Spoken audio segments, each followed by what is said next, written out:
पुणी एक नुआ वीडियो को आपण मानक बहुत बहुत स्वागत। चलतु आज बनइबा आलू चप।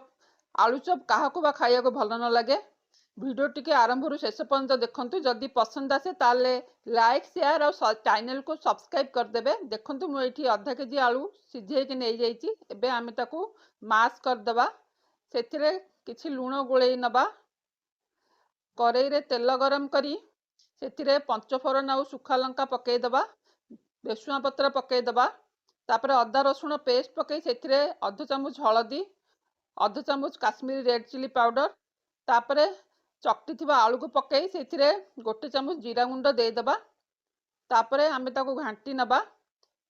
आमर आलू मसला प्रस्तुत हो जाइए। एबे 2 कप बेसन मु नेइची से लुण टिके दे पानी दे आम ताको गोटे घोल तैयारी करिबा।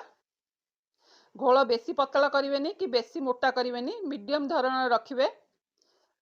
एठी आलू मसला को एबे मु आलू चप सेप दे गोल गोल कर नहीं। एबे आम ताको छाणीबा प्रोसेस रे जिबा। आलू चप छाणिया पे घोल करी रखिया बेसन ने आलू चप को पके गोटे गोटे करी तेल रे पकेबे। देखंतु एठी मु फास्ट बैच आलू चप छाणी नेइची। एबे सेकंड बैच छाणीबा।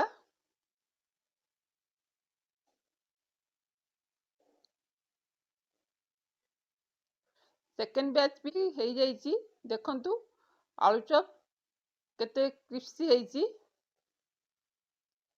एबे हमर आलू चप प्रस्तुत हो जाइए। ताकू चिली आउ टमाटो सॉस आउ छणा होइथिबा लंका दे सर्व कर दियंतु।